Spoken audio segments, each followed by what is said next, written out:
Thank you all for joining us, and thank you especially to Alex for being our guest of honor this month to talk about his book that actually came out a little while ago now. I think it was it late 2020 it came out, called Grow the Pie, which I read a while ago, and I'm pleased to say I was the one in the Volans team that recommended this for a book club session, so I'm quite pleased to be standing in for Louise today. So maybe to kick us off, so Alex, for anyone who hasn't come across his work before, as Professor of Finance at London Business School.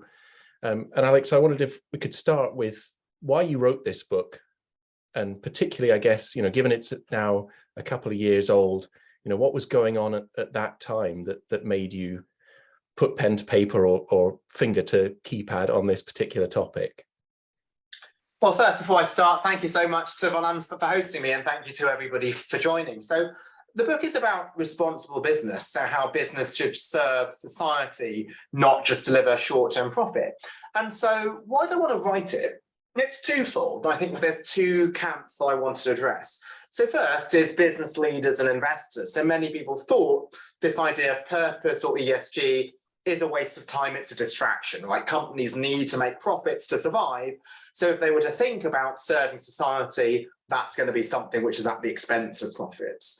And what I wanted to highlight is the idea of serving society doesn't just have a moral and ethical case, but it has a business and financial case. It is good business for a company to take seriously its impact on society and its stakeholder relationship. So that's why the book is called Grow the Pie, is that if a company is creating value for wider society, it's not giving up pie to workers and the environment, it's growing the pie, and therefore profits become higher in the long term. And so some of the most gratifying response I've had is actually the interest from, let's say, private equity or large financial corporations or law firms who you might not necessarily associate with purpose or stakeholders, but they realize, well, there's actually a business serious case for this. But then there's a second group that I wanted to address, which is critics of business. And so, quite rightly, business has been under fire from, let's say, politicians or journalists or just people who are just seeing what happens in the world, and they're saying, well, in response to, say, worsening working conditions, high CO pay, environmental degradation, let's really try to radically reform business, let's put workers on board, let's heavily regulate business. Mm-hmm. What I wanted to highlight is that actually profit is not necessarily a bad thing. So profit, if earned the right way, certainly in the long term, that is a byproduct of creating products that people want to buy, creating services that people want to have. And so I wanted to highlight also the positive role of business in society. So there was a lot of polarization where you have strong business people claiming society is there for the taking, they're a sitting duck, let's exploit them. Then you have society arguing business is evil, let's regulate. And this polarization just doesn't lead to, I think, to a positive outcome. Instead, what I want to look at is, are there ways in which business and society could work together? So I wanted it to be a positive and collaborative book in a time of quite a lot of polarization. And so I said I enjoyed the book, but I have to admit I was initially quite put off by the title, because I thought, here we go again. This is going to be kind of rehash of kind of Michael Porter creating shared value type framework from 15 years ago, all about win-win kind of, and we got past that. So for anyone who hasn't read the book, and so I say all that as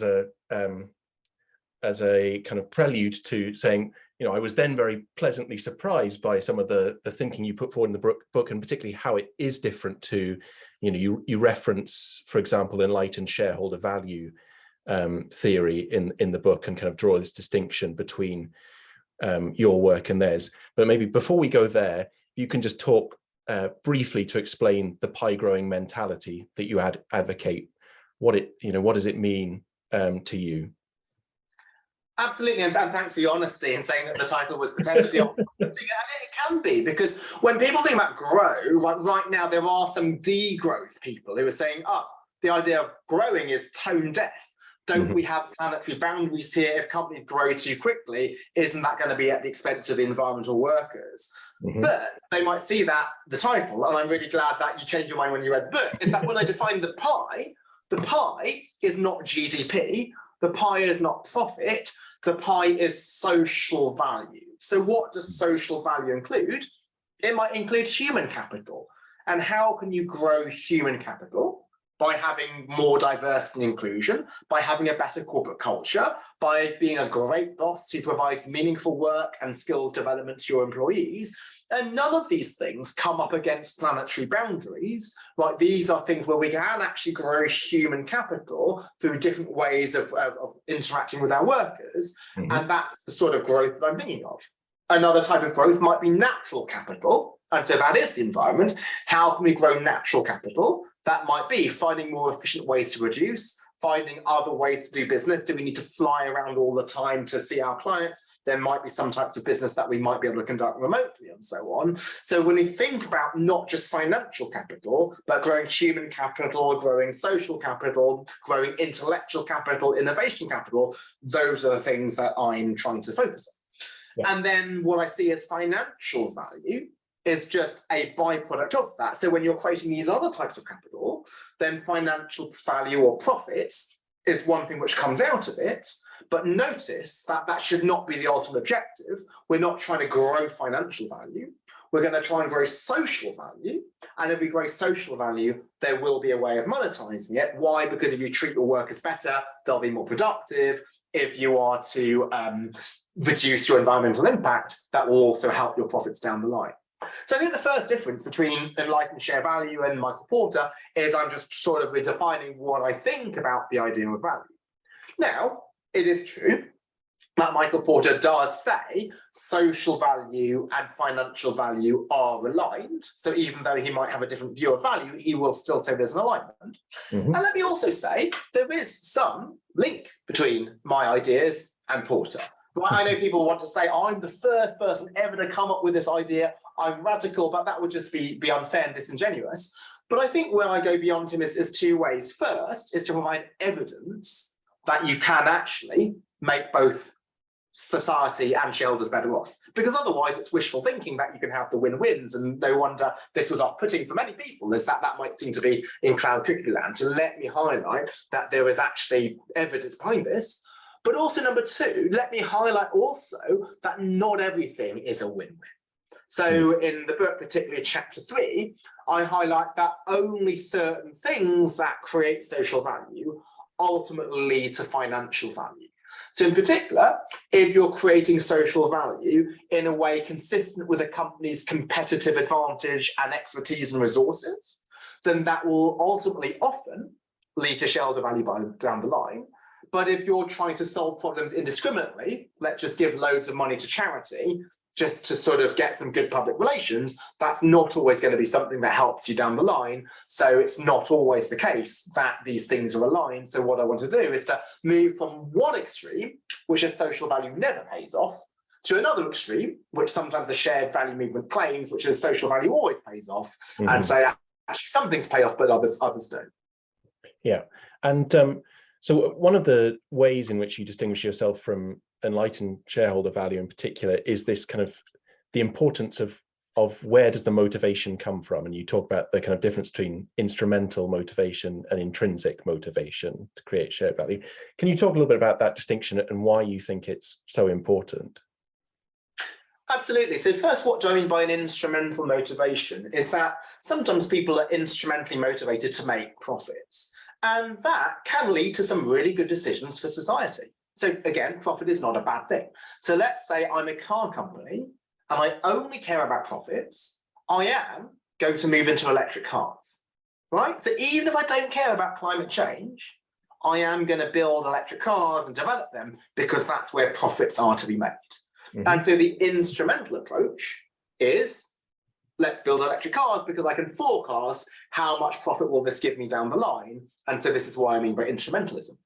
And so I think instrumentalism does work for many decisions, but there's many decisions where you cannot reduce them to a spreadsheet calculation. So let's say as a company, you're deciding to give more parental leave to your employees. Can you estimate how much profit you'll make because the workers are now happier? You can't even begin to put a number into a spreadsheet. So if you only took your decisions for instrumental reasons, because you can see a benefit in terms of profit, then there might be many investments that you might not take. Why? Because the profits are so difficult to predict. But the intrinsic approach is that I'm going to do it just because it's the right thing to do. I want to provide more parental leave because I want my employees to just have a better work-life balance, to be able to spend their time with their families.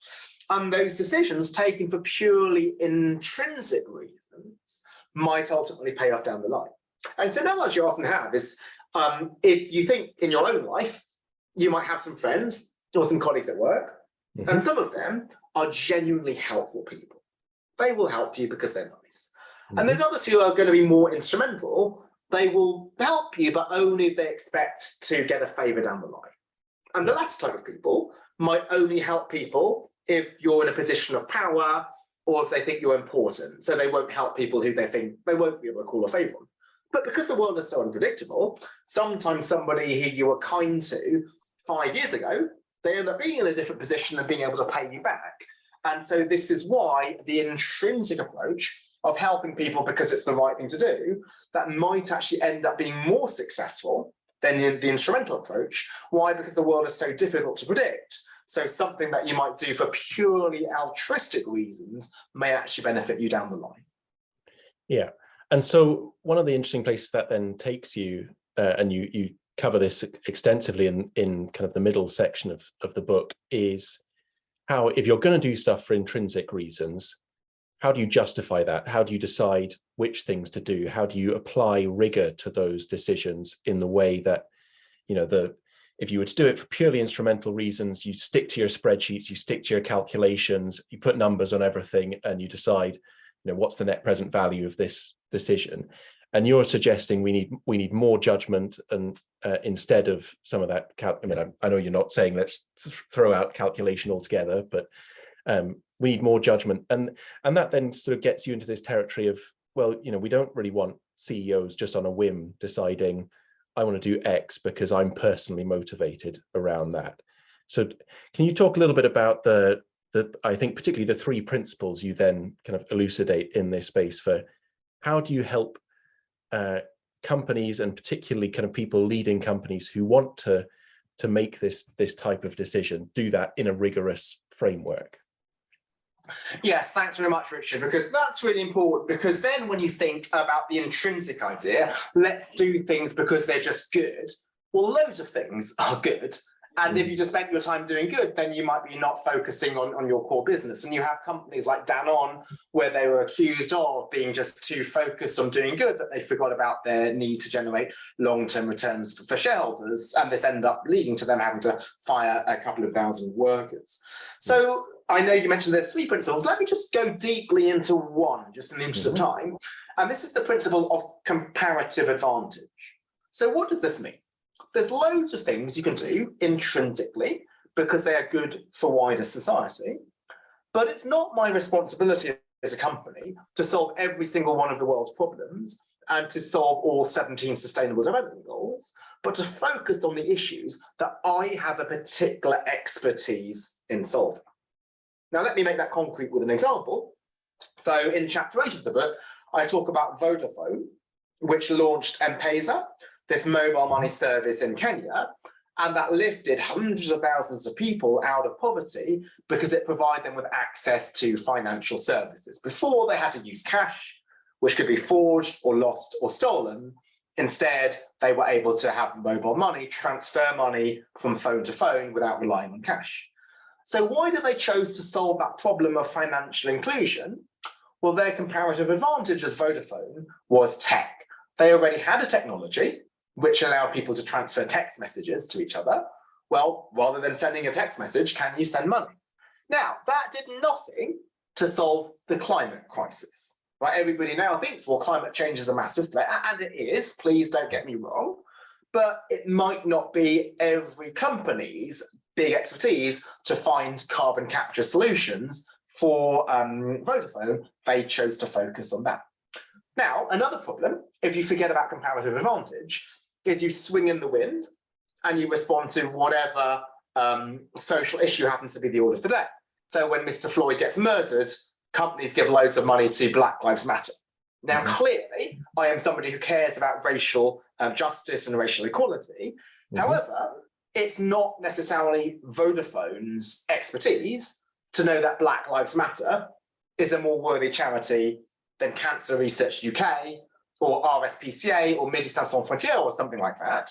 So even though often responding to an issue with a charitable donation gets you the good PR, it's not actually using your expertise or comparative advantage, because that's not actually giving you the bang for buck. And let me now just give a personal issue, because one of the things in the book is that while I talk about companies, in the final chapter, I talk about how you can apply this to your personal life. And sorry if you're going to get there, Richard, but it's just really salient in my mind for the following reasons will come clear.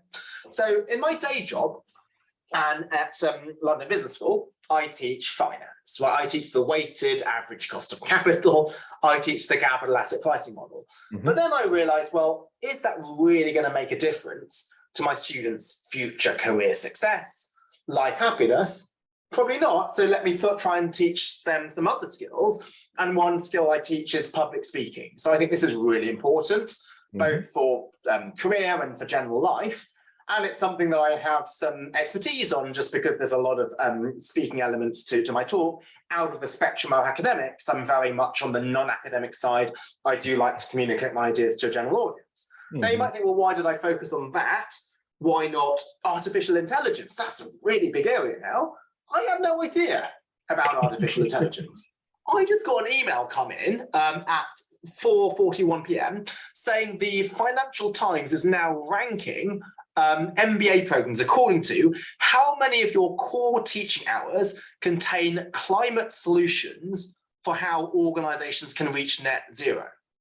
So if I was instrumental, I would put this in to tick that box and to get to that objective. Right? Notice instrumentalism is not just how can I make profit, but how can I hit ESG targets? So I could start teaching climate solutions, but I don't have expertise in that.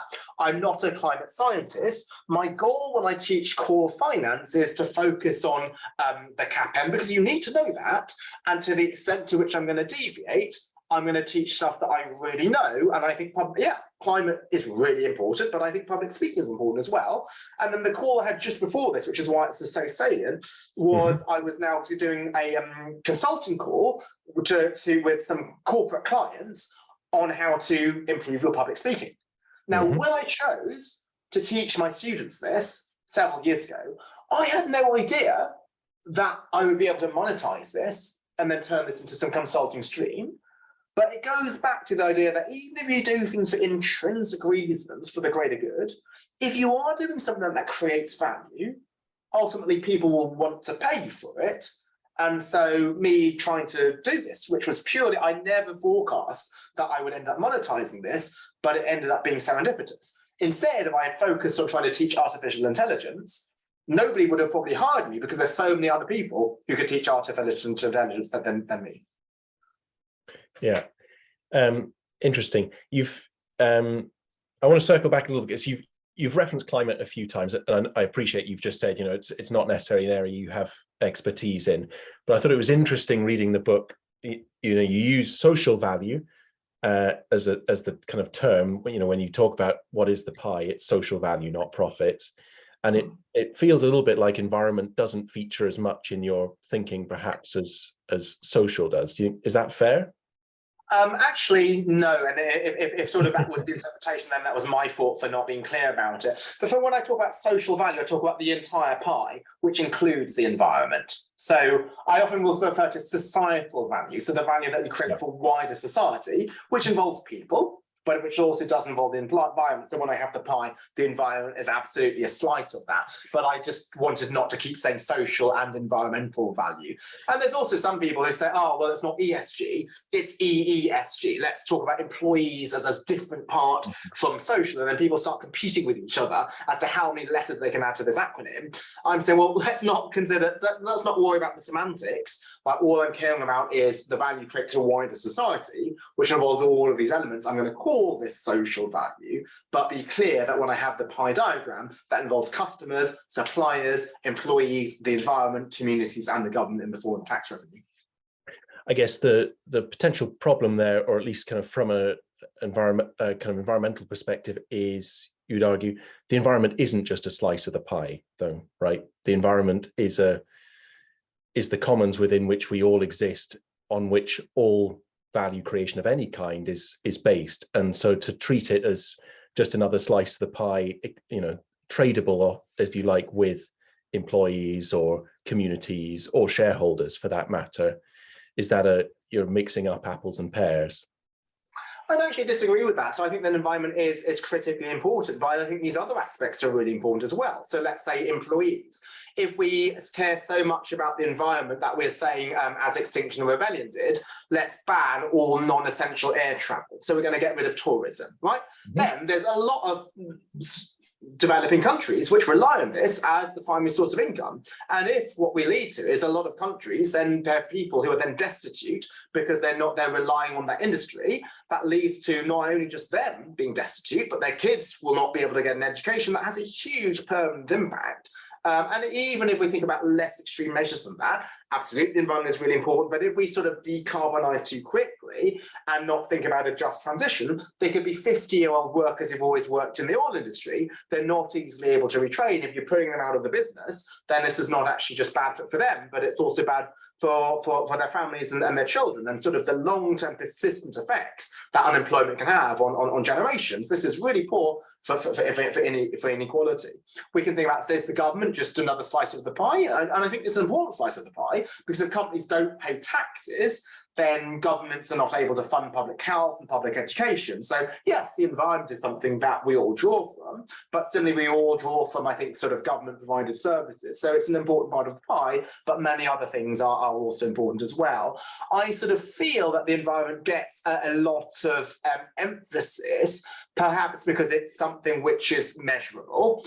And when you think about the environment, people typically will focus on carbon, but there's actually a lot of evidence that local pollutants, such as ground level ozone, nitrous oxide, sulfur dioxide, that has huge health impacts as well. Also, there's issues such as biodiversity. Now, climate is something that feeds into biodiversity, but there's biodiversity issues which go beyond climate, because climate can be sort of summarized into a single number, net zero, or your carbon emissions, rather than some of these other complex environmental issues. I think the issue is actually more nuanced and multi-layered than that. So I hear you on the nuanced multi-layer, but I think one of the things that arguably makes climate, and to a certain extent biodiversity and some other issues, qualitatively different is the existence of tipping points and thresholds of, yes, net zero is quantitative, but the point there is the scientists have very clearly said that if we go past 1.5 degrees of warming, we potentially trigger tipping points that take us to very bad places. Whereas, personally, in terms of my own personal values, the fact that anyone in the world lives in poverty is clearly a bad thing. That's not something any of us wants to see, but there's not necessarily the same science of thresholds of being able to draw a line in the sand of saying this many people in poverty is okay, but if you go one more, then it's no longer okay. So that sort of sense of the thresholds is potentially what distinguishes climate and biodiversity in particular. So I'd actually still also view this slightly differently. So why? Climate is a really important issue. However, the best solution to climate is actually government intervention. So why? Because what is the climate problem a result of? It's market failure. So market failures happens when there's externalities, and those externalities means that there's consequences that a company has on society which they're not fully internalizing.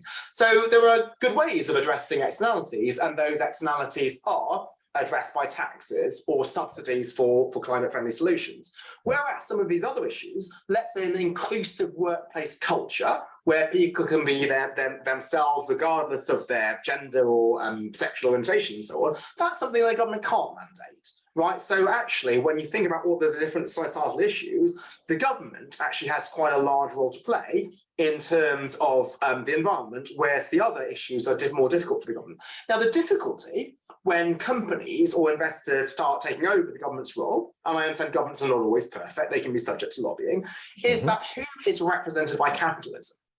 It is the 1%, right? Who does black represent? It's people who are wealthy enough to hold investments within BlackRock. And so if there is indeed the loss of jobs by many people in developing countries or 50-year-old people who are working in the Rust Belt, they are not going to be as represented as they will be through the democratic process. So one of the challenges here is, are there certain things where actually we think the government is better placed for this? And this is why there is, I think, a debate on ESG right now. Now, a lot of people will say, oh, these people are just crooks who invest in interests. I think that's unfair. I think we want to sort of encourage a healthy debate. What are the things that a company should be doing? What things are better left to governments? And let me just give you one recommendation. If you go to the website of Tom Gosling, so he's an executive fellow at London Business School. He's got some really good commentary on GFANZ and why that, despite him being a huge advocate of environmental solutions, he's a whole series of blogs on how every person individually can reduce your own carbon footprint, right? So he's taking this as a sort of personal mission to his own family to decarbonise and to educate others, why he thinks that actually GFANZ might be overstepping in certain areas. And so I think it's useful to discuss some of those concerns also. Yeah, fair enough. And I think we could go a long way down the GFANZ rabbit hole, and let's leave that for now, because I want to come back to the book and talk about, in the middle chapters of the book, I think it's 5 to 7, I would say clearly one of the things you perhaps revel in doing is myth busting. You clearly put a part of your perspective is to be very fact and evidence based, but in those 3 middle chapters, you take on 3 topics in particular that have very strong, or let's say there's very strong conventional wisdom around them: executive pay, the role of hedge funds, and the role of share buybacks. I've got to leave it to you to pick one of those and explain to us why we're all wrong in our view on that topic. Sure. So let me start with executive pay. So there are many people who argue, well, executive pay is out of whack, and it can be in certain situations. And what they might point to is, let's look at the huge inequality between what a CEO earns and what the average worker earns. So at the time of the book was written, I think it was about 200 to 250 times. Now, interestingly, in 2006, I think it was, there was a House of Commons inquiry into corporate governance and executive pay, and they had me testify orally in this inquiry. And the witness before me was the Trade Unions Congress, and they presented evidence showing that the higher the pay ratio, the higher the gap between the CEO and the workers, the worse performing the company is. Why? Because there is inequality, and that's a sign of a bad culture. Now, my own research in chapter 4 is on the value of employee culture and treating employees well. So you might think, due to confirmation bias, I should want to believe this study, and I did. Mm-hmm. But before believing it, let me actually look at the evidence. So when the witness was talking about this study, I looked it up on my iPad, and I found that the study found completely the opposite of what the witness quoted. So it actually found the higher the pay ratio, the better the performance.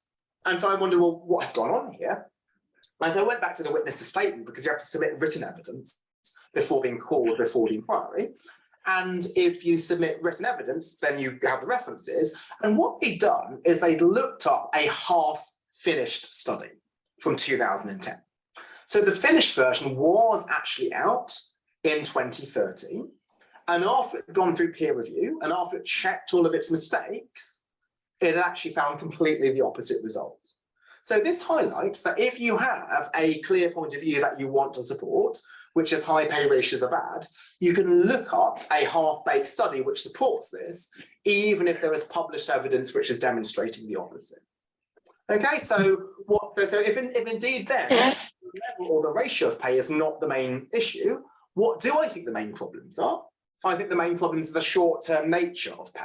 So nobody begrudges a CEO if she deserves her high pay because she's delivered long-term shareholder value. But what people don't like is if you've got high pay because you've delivered some short-term results. So I go through the example of Angelo Mazzillo of Countrywide, who made out with, I think, $150 million when he ran Countrywide into the ground, he had some short-term return through writing some loans, and those loans went delinquent. So what I'm asking is not to look just at the level of pay and say, is it high or low, but to say, well, how was this pay linked to long-term sustainable value? And if the CEO has created a huge amount of value for her company, and not just for her shareholders, but also wider society, then we shouldn't begrudge her being rewarded for that. But in what we want to do is fairness is whether pay is linked to performance, long-term performance on multiple dimensions, not whether your pay is linked to what the average worker in the company gets. So all makes sense, and I've read the chapter in the book. I know you've got the evidence to back it up, and rationally I understand.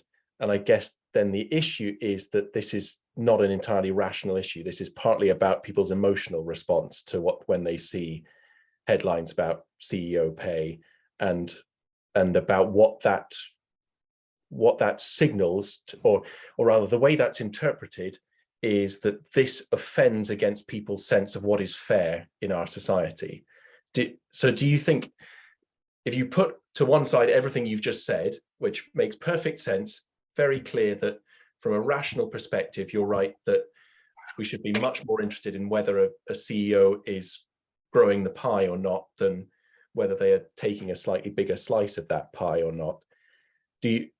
Presumably, you see the case for why executive pay is more than just an issue that can be dealt with in those terms?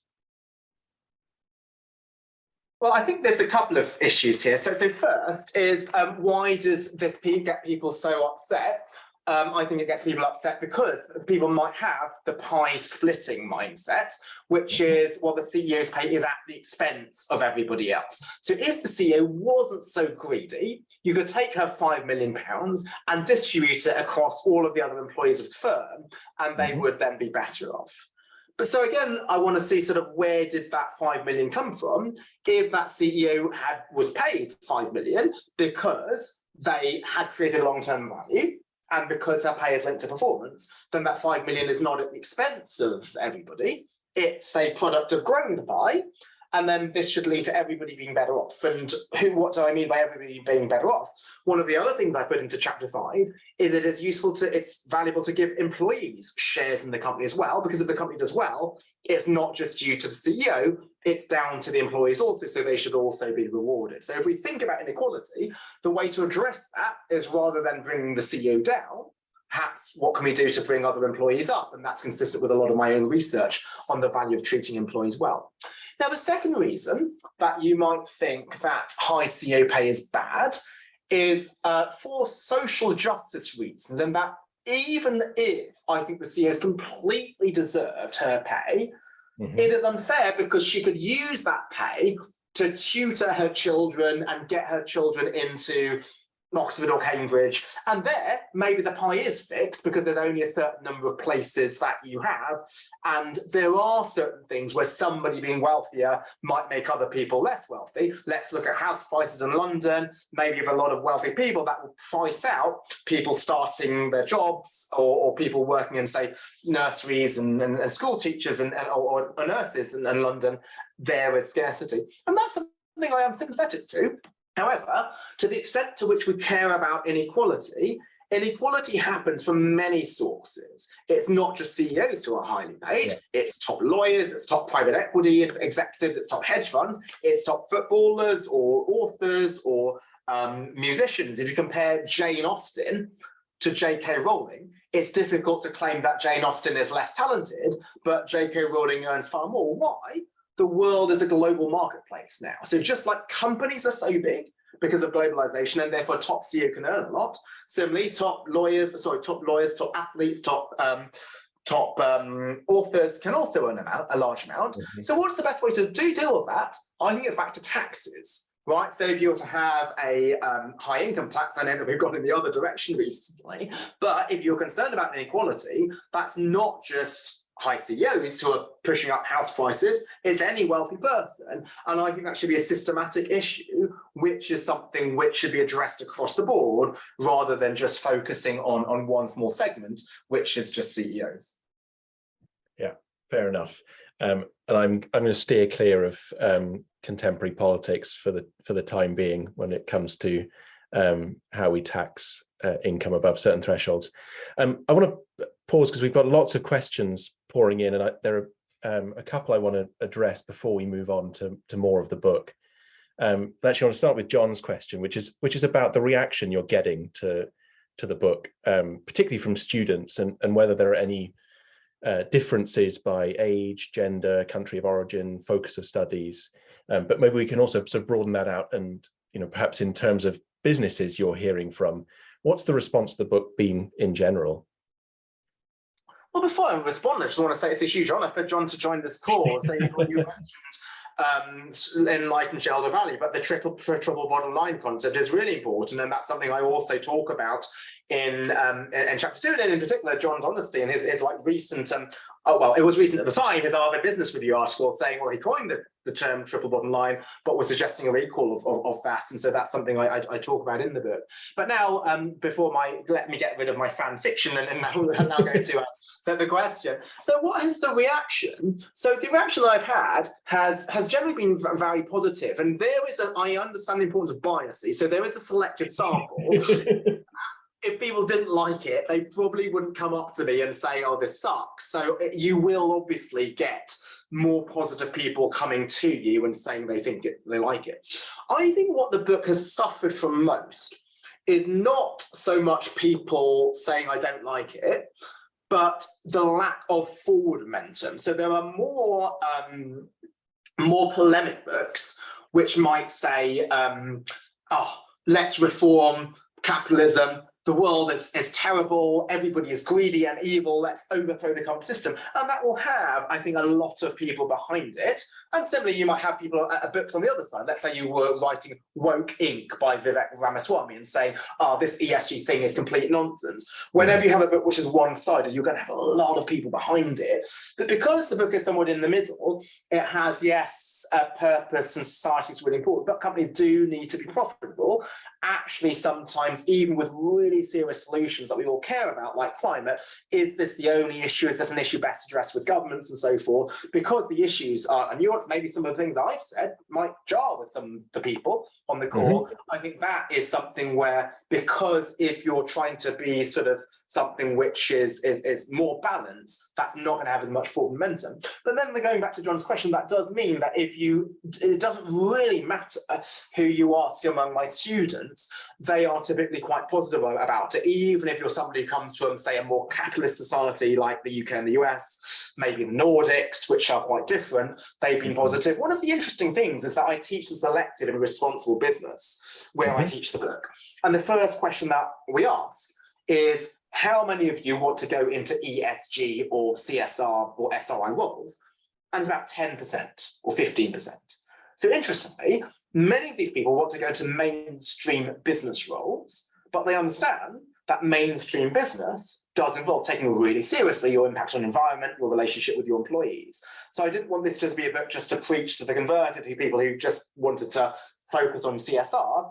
I want any financial manager or any business person to recognize the importance of these societal issues. And so that's why there hasn't been so much of that segmentation. Whereas if the book was a bit more one-sided, maybe it would have more forward momentum, but it might have forward momentum from some constituencies, but not from others, because of the differences in culture and so forth. Yeah. Very interesting. And a question just in from Rich Johnson, who's again trying to tempt me into the territory of politics, is, do you have a view on, is there a right level of profit? I think effectively is the question. If we think profit is both a reward for those who risk some capital and a consequence of solving problems and creating value, so he's asking this partly in reference to the Keir Starmer recently proposing that we set up a Great British Energy with all profits reinvested. And this, I think, links to the share buyback topic as well. So maybe you want to link it there. But do you think, is there in any industry, in any business, is there a right level of profit? And Richard, you're asking this in terms of profits, not pay. So you could have also asked, is there a right amount of salary? But just because you start with pay and then you go into profits, do you want me to answer this in terms of pay or profits or both? in terms of profits, yeah, it made me think of it when you were saying that certain people deserve the reward of high pay because they benefit society. So similarly for investors, do they deserve to extract profits?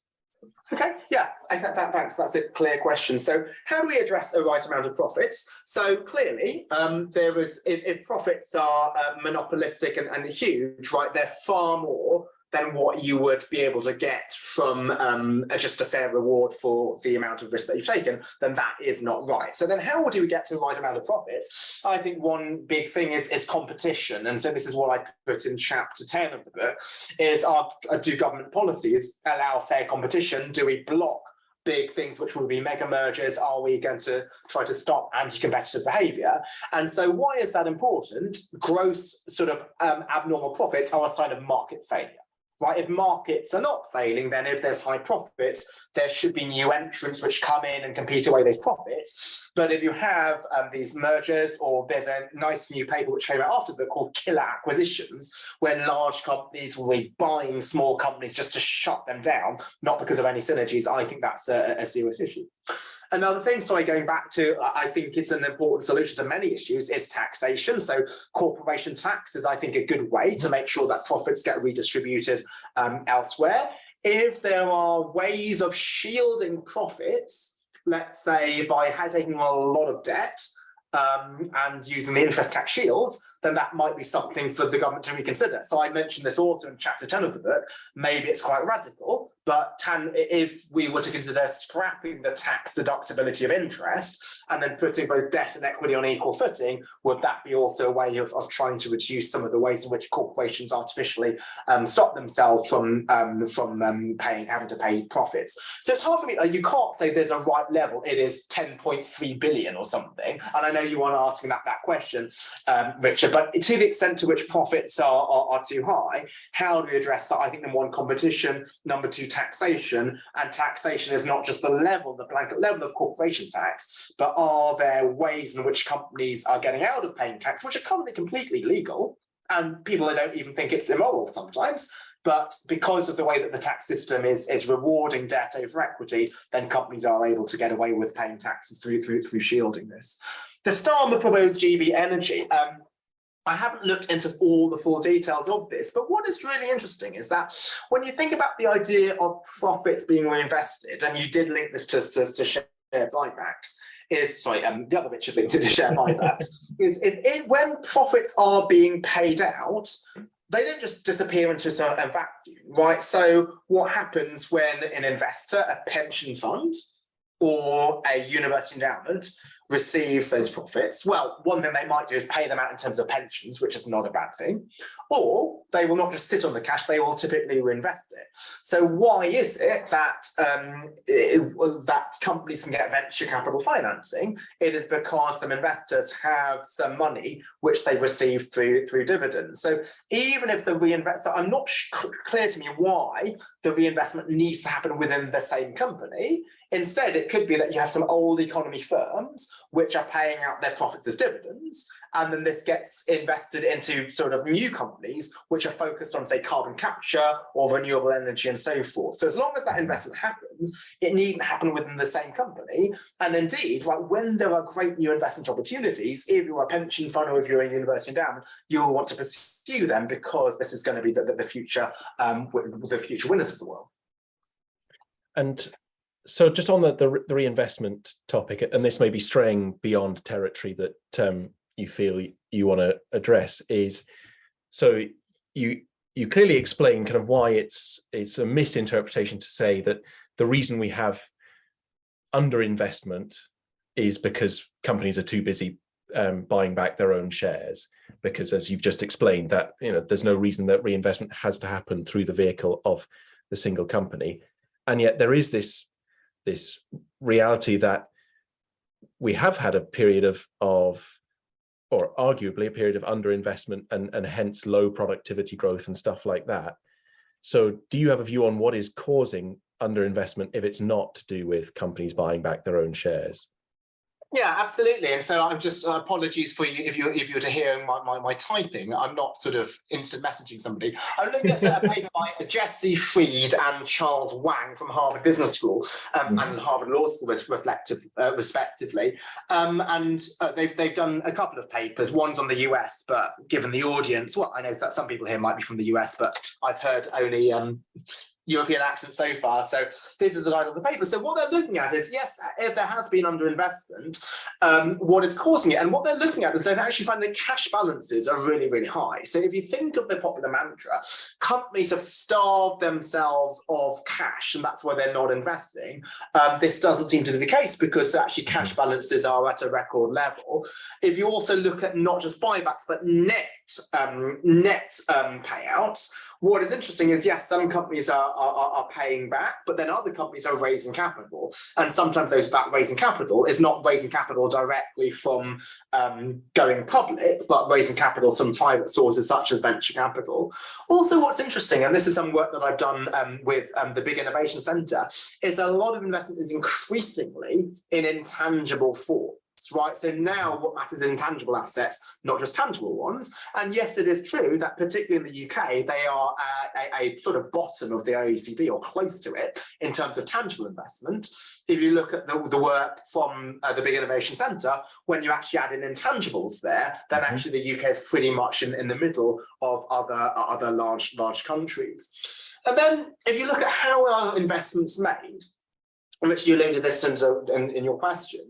So what there's a lot of research looking at is, first, companies will take their good investments, and then after a company has taken its good investments, if there is some cash left over, they might use it to buy back some shares. But it's very clear that it's the investments that come first and then the buyback. So what was one of the first things to be cut in the pandemic? Buybacks really went through the floor. And so you might think, well, why did you not just invest all of that money rather than buy back anything? Because there's a finite amount of good investments that you might make. Right, so let's say you're bought a new house. Maybe you might think, let me change the roof, let me change the kitchen, let me put some security system in. But after a point, you will have exhausted all your good investment opportunities, and then you have money left over. What will you do? You might pay back your mortgage, which is sort of the analogy of buying back shares, although for debt rather than equity. And that's not an irresponsible use of capital. Instead, what can the bank then do with that cash is it can lend it to somebody else. So it's not the case that investment always is going to be beneficial. There is some limit to the amount of value creating investments that you do. And after exhausting them, then you should, it's not bad to actually then redeploy, return your capital. Now, that has all been predicated on the idea that companies first take all profitable investment decisions and then buy back stock. Now, that would be ideal, but does that always happen? And I've said in general, the evidence suggests that it does, but it doesn't happen in all cases. So there are cases in which companies won't take all of their good investment decisions, but why? Because they're short-termist. So let's say one great investment decision is to invest in carbon capture technology or to decarbonize. That's something which doesn't pay off until 10 years down the line. But because the CEO has such a short-term mindset, because of short-term pay, she won't make that investment. But interestingly, what's important is, what is the problem here? The cause of the problem is not the buyback. That's a symptom. The cause of the problem is short-term CEO pay, which goes back to my point earlier when we had the pay discussion. Often actually lengthening the horizon of a CEO's incentives is the correct way to do it. Because if you were just to ban share buybacks, for example, without changing the CEO's horizon, she will still not take that investment. And instead of using that cash to buy back stock, she might pay it out in dividends or do something else with it. What you need to do is to address the short-term mindset, which is behind a lot of the problems that we have. All right, so let's talk about short-termism, and this maybe links to the third issue you raise in that part of the book, which is about the role of hedge funds. And if I were to very crudely summarize one of the things I took away from your book when it comes to short-termism, it's to say we should blame hedge funds less and equity analysts more. Is that fair? I think on a broad brush, it is. Those both statements are quite controversial. So let me start with the least controversial one, which is we like to blame somebody. So let me blame equity analysts more. So what do equity analysts do? And I have a lot of respect for them. I used to work at Morgan Stanley. Even though I was in investment banking, we would read a lot of the equity research reports, and that gave us a lot of market insight. But often equity analysts, they're focused on forecasting quarterly earnings. And what happens if a company releases earnings below analyst consensus is the stock price will go through the floor. Mm-hmm. Now, let me a bit rephrase. That's not necessarily just the fault of the equity analyst. It might be also be the fault of general investors, because it's not the analyst's fault for giving the forecast, right? You underperform it, but it's sort of investors who are punishing you, or maybe if the way that you're paid is according to the short-term stock price, then you're really worried about it. So again, if you're given a long-term pay structure, I don't think the CEO will worry so much about missing analyst forecasts. But let me not make analysts completely out of the woods here, is what do equity analysts do in terms of trying to forecast earnings? They might just look at the tangible factors like profits and dividends and capital expenditure, and they might ignore some of these issues that we've talked about, such as stakeholder relationships. Now, most of these investment banks now have a special equity analyst team. You don't just have chemicals and banks, you also have SRI or whatever, but that should be integrated in every company, because I think to truly understand the value of every company, you do need to understand its stakeholder capital. So I just wrote an article, I think maybe last week I put it out, called The End of ESG. And that might seem a really provocative title, because as a proponent of ESG, why do I want to end it? But why I've called it The End of ESG is I don't think it should be seen as a niche term anymore, right? Because when you call it ESG, then only ESG people should care about it. Then only if you're an ESG analyst should you incorporate it into investment decisions. But if every analyst realizes that these things are value relevant, then when equity analysts are making their earnings forecasts and making their buy or sell recommendations, they will not just look at profits, but they will also look at your relationship with stakeholders. Okay, so the least controversial part of my answer is to blame equity analysts more for not caring enough about these longer term issues and these intangible issues. So the more controversial part is, well, why do we blame hedge funds less?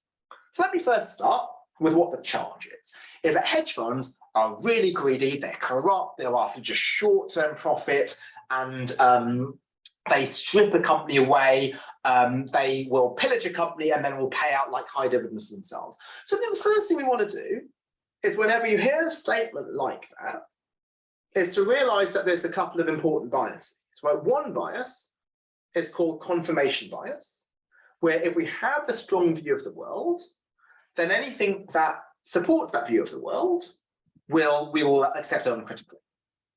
And I would like to believe that hedge funds are evil. Well, I don't work for a hedge fund, I work for a non-profit university, so I'd like to claim capitalism as evil. I could have worked perhaps for a hedge fund and I stayed on at Morgan Stanley and got headhunted, so maybe I'd like to believe that. The second issue, the second bias, is called black and white thinking, is we like to see things as all or nothing. So it's either hedge funds are completely evil or hedge funds are completely saintly, or similarly, we think ESG is completely the savior, so we will buy into sort of value one-sided books, or we think it's completely evil, then we'll buy into Vivek Ramaswamy's type of books. And actually, whenever we see a statement which is either extreme, one-sided, or plays into our current viewpoint, we need to be really critical about it, because we could be believing it because of our biases. And so when you look at the evidence for hedge funds, what do you find typically happens? So there was lots of papers published in top peer-reviewed journals, and the first one found that when a hedge fund takes a large stake in the company, the stock price goes up by about 5-6% in the short term. Mm-hmm. In the short term. Well, we don't care about the short term here, we care about the long term. So then they had other papers looking at, well, what happens in the long term, and they kept finding it goes up and up and up. And also what happened was profitability went up as well. So it wasn't just the stock market got overly exuberant, profits went up. However, well, how did profit go up? Maybe they were piling on debt to save taxes, one of the concerns I raised earlier. Maybe they were firing workers, and maybe they're doing a lot of bad things. So what the researchers then did was they got census data. So in the US, if you're a Swan status census researcher, you have the details of the productivity of each underlying plant. And when they looked at productivity, they found the productivity of the actual plants went up. So that couldn't be something caused by debt reducing taxes. Hey, but productivity could go up by slave driving your workers or by underpaying them. So they looked at labour productivity, which is productivity per labour hour. That went up. So it wasn't due to working the workers sort of longer hours and so forth, or paying them less. And then interestingly, they also looked at innovation. And what they found was that when a hedge fund comes in, the company starts releasing more patents and higher quality patents. And that's important because you think innovation is something with these positive externalities, these positive spillovers to wider society. So this is absolutely not to say that all hedge funds are absolutely good, right? But what is a hedge fund? That is a company with a large stake in a business. And a lot of this problem of short-termism, I think, is caused by just having not enough skin in the game. If I own a tiny bit of a company, I'm just going to be looking at its stock price, its dividends, its quarterly earnings. I'm not going to bother to do a lot of this long-term research into a company. And if you look at some of these large investors, they are trying to push companies to go further on things like ESG or diversity, inclusion, or climate rather than slower. And this actually requires them to have a large sort of skin in the game so that they deeply understand the company. And so I think what we want is investors who do have large stakes, because those large stakes do give them an incentive to look beyond just the short-term measures. Yeah. Right. So just on that last point about large stakes in the company, then, so how does that then interact with, if you think about some of the passive fund managers, so the BlackRock type organization that often will have a pretty substantial stake in every large company represented in the FTSE 100 or on the New York Stock Exchange, but isn't perhaps is often criticized for not using their potential influence in terms of stewardship in a proactive way. Why do you, or apart from the fact that obviously the passive model kind of gravitates against their ability to do that, why is it not the same thing that if BlackRock owns 5% of a company, why are they not being good long-term managers, or maybe you'll say they are in the way that you're saying some hedge funds are?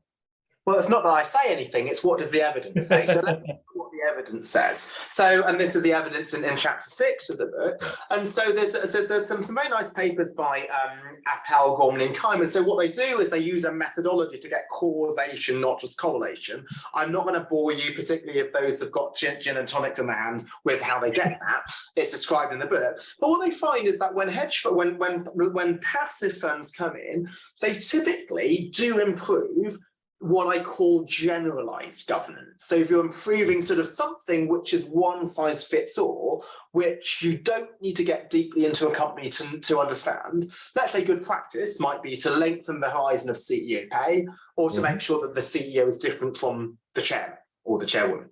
So those things, irrespective of a company, you do one in the independent chair, for example. However, where passive funds are less beneficial are things that require like deep expertise. So understanding, well, this company has these serious issues, perhaps because it's combining both a renewable energy business with a fossil fuel business. Maybe they should be separated or not. That's something, yes, they have a large stake in the business, but they have large stakes in thousands of businesses. And I think this is what you're getting at, Richard. Yes, you have a large stake, but what matters is your stake in one company compared to your stake in all of the other companies. And if you're just really invested in everything, will you actually have the attention and dedication to fix one particular company? So what a large stake gives you is voting power. And if that voting power allows you to implement something scalable, which is I'm going to vote for every company which wants a separate CEO, then I can do that. But if it's something which requires a lot of bespoke analysis, that's when the index funds tend to be less effective. And so this is why I think we want to have different investors out there playing different roles. So as I mentioned earlier, when we think about a company, one of your early questions, Richard, I answered about comparative advantage, is that, yes, there's loads of problems in the world, but different companies should address different problems. For some, it should be climate change. For others, it should be financial inclusion. And similarly, we think about all the problems that companies might have where investors should be involved. Some of those things might be general things, where you could have a BlackRock using its voting power to address that. Others of them might be very specialist, and that's when a large investor, it could be a hedge fund, but it needn't be. It could be a large asset manager which takes quite active positions, and they could also play the role there. It needn't be that every investor needs to try to solve every single problem of a company, but to focus on the problems that you have particular comparative advantage in solving. But does that not then lead to a situation where you have, so index funds, for example, effectively free riding on other people doing the hard graft of long-term stewardship work? So I wouldn't necessarily call it free riding. I call it sort of focusing on the areas in which you have particular expertise and knowledge. And actually, some of this free riding is more partnering. And so one of the Apple, Gordon and Kine papers that I cite looks at hedge funds supporting the activism. So if you have a hedge fund there which proposes a restructuring, I've said that many of these restructurings will be good for long-term value, but there will be sharks out there. I'm not claiming every hedge fund is saintly. But what can the index fund do? Maybe as an index fund, you are not great at proposing ideas, but you're good at evaluating them, right? So why do people become investors rather than entrepreneurs to begin with? Some venture capitalists, you can't come up with the idea, but you're really good at assessing which are the good ideas and not the good ones. And that's what an index fund might be. It might not see whether it might not come up with the restructuring, but then they can evaluate, is this restructuring good for the long-term value, or is it only good for short-term value? And with an index fund, you can't sell out of the stock, right? So if it's not good for long-term value, you're not going to support it. And so what one of these papers that I reference shows is that when hedge funds are active and try to engage in a company, if that company has large index fund ownership, then those engagements are better for long-term value. Why? Because the index funds are free riding, would be I'm going to support everything that they say, without really doing the analysis. But if the index fund says, well, let me try to scrutinize this and to support the ones that I think are truly good for long-term value and oppose the ones that are not, then that is something where you're actually adding value. And I know that I normally talk about large-scale evidence rather than anecdote, but just one anecdote, because I know him, is Sasha Sedan, who was the head of Legal and General Corporate Governance. He's now head of ESG at the Financial Conduct Authority. But he said Nelson Peltz of Trian would fly over to London to meet with him if he had an activist idea, because he knew that if this was going to succeed, he would want to have LGIM support, because LGIM is often the largest shareholder in UK-based companies. So it's not purely free riding. Yes, you're not coming up with the idea, but you can evaluate it after it's presented to you. Yeah. Let's go back to the ESG topic. And I have to admit, I haven't yet read your paper on the end of ESG. But from what you said, it sounds like, and Ran Boydell has posted a comment along these lines of talking about ESG should become so normal that we no longer refer to it as ESG. I had a fund manager give me the analogy the other day of saying, you wouldn't get on a plane where the airline said, we've only enabled some of the safety features on this flight. And we should think about investors doing ESG in the same way, that it should just be a core part of how they do their investment analysis and risk mitigation. But can you talk a bit more about how you see the process from here of, given that's not where we are today, it's not the case that today every investor does ESG analysis and fully bakes that in. So how do we get from where we are today, where you have however many trillions now claiming that they're an ESG fund of some sort or other with varying degrees of what that might or might not mean, to a world where that is fully baked into the way everyone invests? I think it's a great question. I think my answer will be just with the evidence, and that's sort of my answer to many of these things. And so this is why I wanted to say in the book, it's in your interest as an investor to take ESG into account, because number one, it's linked to long-term value. But number two, it's also mispriced by the market. So I view ESG, many of these issues, as intangible assets, like corporate culture, reputation, and all of these things. These are intangible assets which matter for long-term value, but they are not priced in. And so this is why I think the language is important. I like Rand's question, is that when you call it ESG, it's niche, but why in this paper, the end of ESG, I say, well, think about ESG as just a driver of long-term value. Right, so just like innovation is a driver of long-term value, but might not be priced in. Great management quality is a driver of long-term value, but might not be priced in because people might not know how to assess management quality. Similarly, ESG is a driver of long-term value. If you think of these things as long-term value drivers, then I think people will take this into account because these are things which are important for the long-term bottom line. And I think just the question of sort of reporting, which you mentioned and also Rand mentioned, is really key as well, because this makes sure that you're doing it for the right reasons.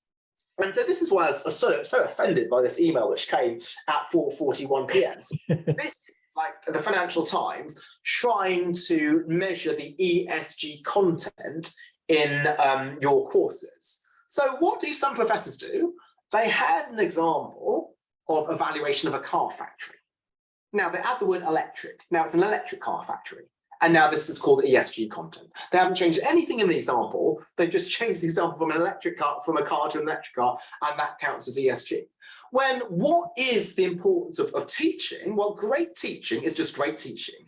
It could be that I improve my teaching by not just making it theoretical, but making it practical. One of the huge problems throughout all business schools is many professors have no real world experience, or they don't even have any incentives to teach. Why? Because their tenure, their evaluation is purely based on research. So you have people teaching pure theory with no experience of the real world and not even caring about teaching.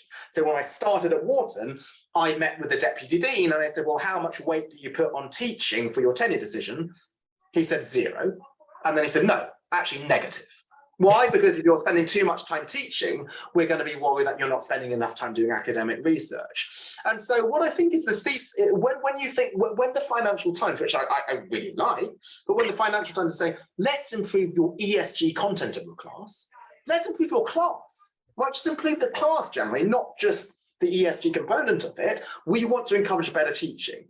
And similarly with companies, we want to encourage better companies. So why do we care about ESG? Yes, it has positive externalities, but to have a really innovative company or a great management team with great work-life balance and great employee skills development, these are all things with positive externalities. So I think what we want to encourage is just investors to invest in great companies for managers to run great companies. And many of these things involve taking ESG seriously, but also involve taking some of these other long-term issues seriously as well. And so that was a little bit behind the idea of the end of ESG. We want to do lots of things which improve long-term value and create positive externalities. And you touched on reporting. One of the things you say in the book is that comparability is a red herring. So I think this is in reference to integrated reporting in the book. So obviously there's been this huge push around setting up the International Sustainability Standards Board, this idea that we have to standardize the way companies report on ESG issues or on non-financial issues more broadly, which you say in the book that's a total red herring. Is that so? Is it fair to assume that when you look at the ISSB venture, you think you tear your hair out and think this is a whole load of wasted effort? So I certainly think data is very valuable. Like, as an economist, as a finance person, I really understand the power of data. And there are many things in which comparability is useful. But I think why I say it's a red herring is we don't want comparability across everything. So there are people who believe that once we have a comparable set of ESG standards, then all companies can be put on a level playing field. You know who's good and you know who's not good. But that was the whole idea behind accounting standards for comparability of quarterly earnings, right? When we have generally accepted accounting principles, we know what's an expense, we know what can be capitalized, we can put earnings on the same level. But that's a problem, right? Because we know that earnings are not everything about a company, that a company might have good earnings, but actually not have a good sort of long-term prospects. And so that could be the same with ESG metrics. So let's think about, again, just diversity it's come across. So let's say a company improves its diversity statistics by putting somebody like me on the board.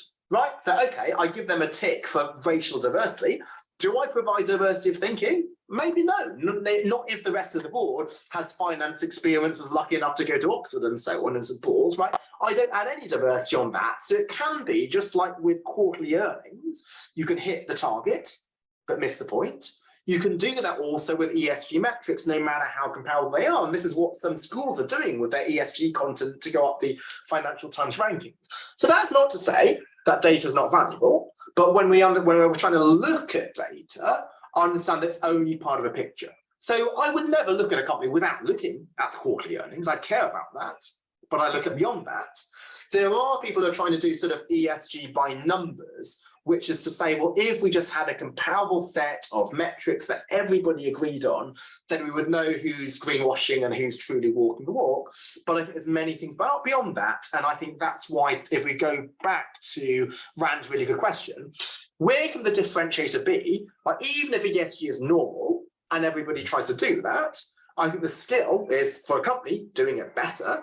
Right? Mm-hmm. Every company wants to be innovative, but some do that better than others. And then as an investor, trying to figure out which companies are truly good at delivering ESG, and that might be certain things which exist beyond the numbers. Just like quarterly earnings, that's comparable, everybody reports them, but there are investors, let's say, sorry to single them out, but Bailey Gifford, I think has been really successful in trying to highlight companies and identify companies which are creating long-term value beyond just quarterly earnings. Yeah. I want to circle back to a question that Paul Haney asked a while ago, because I don't want to miss it, which was, is it inevitable that activities involved in growing the pie result in commoditization of the different types of value or capital? And if so, is this necessarily a bad thing? So I think there's a sort of some really deep thinking behind the question, but it's not fully coming to me. So Paul, could you just sort of elaborate what you mean by that and what the concern is? Paul, if you're able to come off mute, you're welcome to explain this one.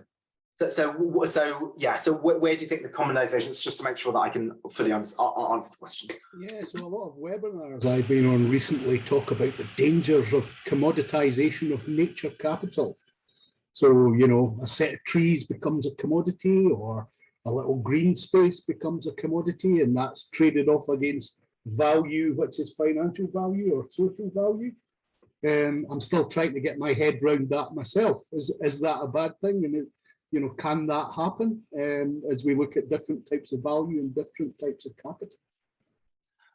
Okay, yes. I think I understand what you mean. Is that when you try to value a lot of these things, then it can be that you do things which are like offset. So if you're creating some harm here, then you're harming trees. This translates to a loss to society of X million. So as long as I give to charity this other amount, then I'm okay. And so this is the idea of getting to something which is maybe net zero in terms of your carbon footprint and so on. I think, yes, absolutely, companies should try to reduce the amount of harm that they have. But when you're, but I think if you're reducing that directly, that's one thing. But if you're doing some sort of recompense to compensate for something else, which is the case when you're putting all of these things onto the same metric, I think that becomes a bit more problematic. I think the issue is beyond just the issue that Paul talks about. There are initiatives which try to translate everything into financial value. So there's the impact weighted accounts initiative, which is coming out of Harvard Business School, where I think the intent is quite positive, which is when you can put all of these different social values onto a financial metric, we will compare them. But then this leads to some very awkward issues, because if you're a company which makes child seatbelts in the United States or the UK versus one that does that in Africa, you have these estimates of the value of life.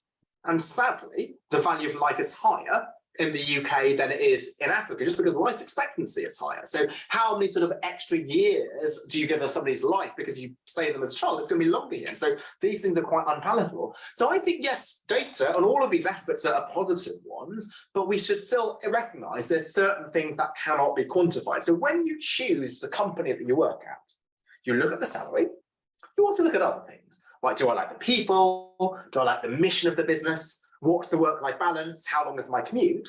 But you don't say, oh, my commute is 30 minutes longer, therefore that costs me £10,000 of salary in terms of time. I don't like this boss, that costs me £5,000. We don't monetize all of those things and put this into one number. We still consider all of these things together, but we don't need to put them under a single benchmark. And this is one of the main sort of responses I have to the enlightened shareholder value method. They say we don't like stakeholder capitalism because you can't make decisions when there's multiple criteria. We need one single criteria. That's why we're going to look at only shareholder value, because that's the single criteria.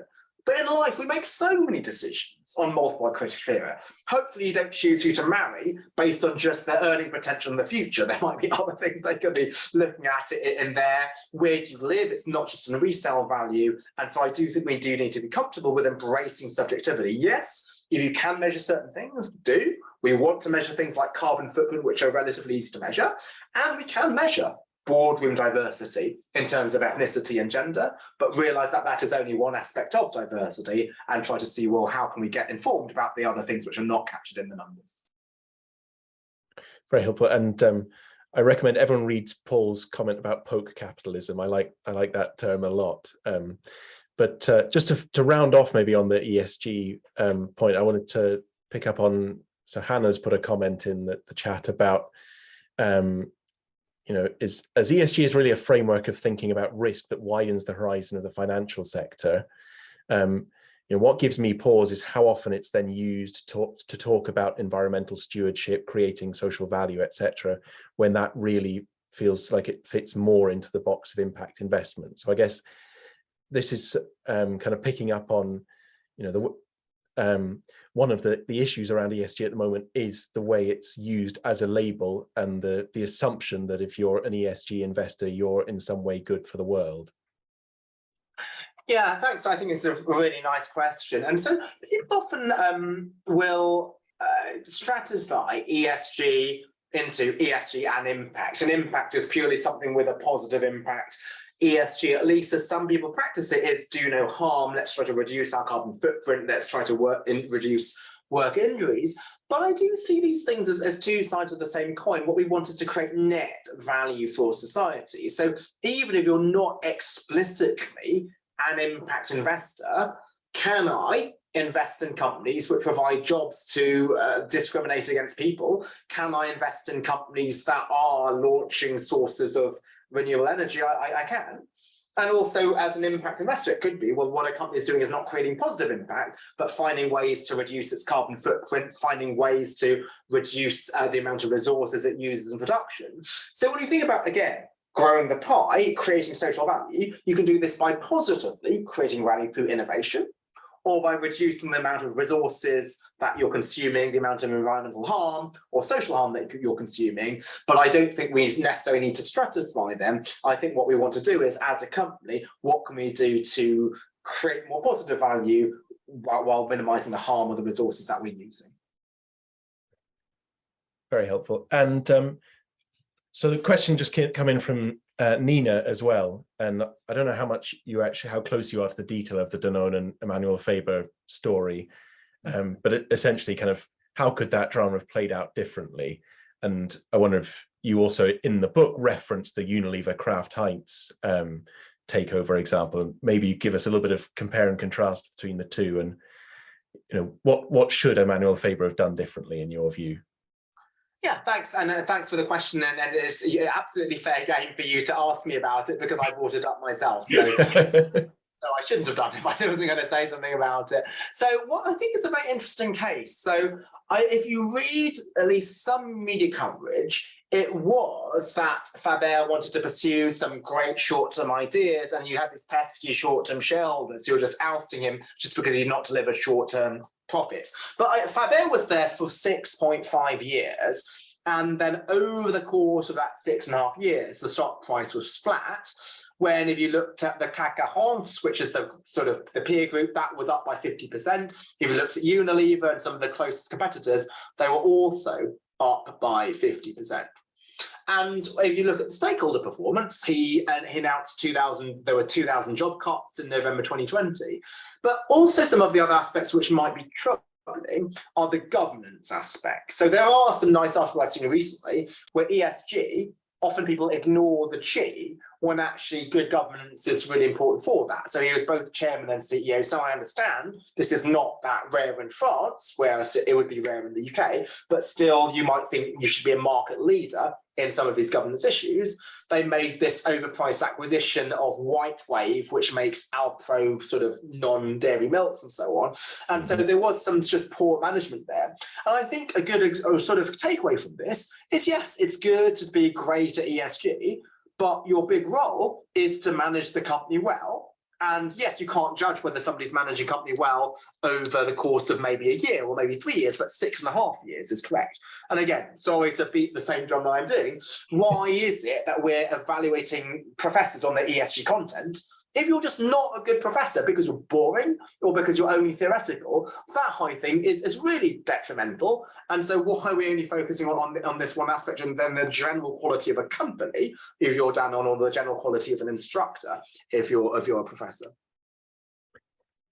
I hope there's nobody from the FT listening, because they're getting a bit of a kicking. And one of the things you say about Unilever example in the book is that companies get the investors they deserve. Yeah, so I didn't answer the second part of your question. Sorry, Richard, thanks for reminding me. So why was the Unilever case different? So when Kraft Heinz made this takeover bid for Unilever, you had, interestingly, what typically happens is companies come and they say to their shareholders, don't accept this bid, right? It's undervaluing it. But interesting, it was the shareholders who came out and defended Unilever. So Royal London Asset Management, I've been on their responsible investment committee for 6.5 years now, and they said, no, we don't believe that this bid with a takeover premium, even when they take the takeover premium into account, it doesn't consider the value of Unilever, which is the sustainable living plan, the relationships it has with its stakeholders and so on. And why did it say that? Because for a while, Unilever had spent a lot of time in communicating with its shareholders. Now, that communicating was partly reporting, but also partly just meeting with their anchor investors, realizing there's many things which are beyond just the numbers, which we need to communicate with our anchor investors. Now, this is quite different to the approach that some companies have, which is they don't talk to their investors. And then when there's an important vote, then they'll go cap in hand to their investors and ask them to vote with them. But here they're saying, well, no, our investors are our key partners. We value our long-term investors who have large stakes. Let's make sure that they understand the true value of our company, and it's beyond just our short-term earnings. It's actually even beyond just our ESG metrics, because there's many ESG factors which are not captured in the metrics. And then if there's someone from the FD here, and I know Richard said this in tongue and jest, but this is not the issue of it. I think it's the issue with anybody trying to rank anything, right? Not just business schools. Anybody trying to rank a company, you're going to be looking at the quantitative factors. Any newspaper which tries to rank a business school will try to look at the amount of ESG content. It's just that the email came because there was an FD request. But I think with all of these things, and this is just goes beyond my job to why I called it the end of ESG, we want great companies. Yeah, and having a great company does involve taking these long-term practices into account. But just to be a company with great sort of capital allocation, a great management team, great culture, those important factors, just like business schools deserve great professors, and great professors, I should love the ESG metric. I teach ESG content. I'm now the co-author of Principles of Corporate Finance, the main Greeley Myers textbook, putting in ESG content, but that should not be a substitute for me reading the news all the time, making sure that my slides are up to date, making sure I'm not using case studies from the 1970s, and those things should also be valued in addition to all the ESG content that I put in. All right. You referenced being up to date. So the book came out a couple of years ago now. So I wanted to ask is there anything you would change if you were writing it now?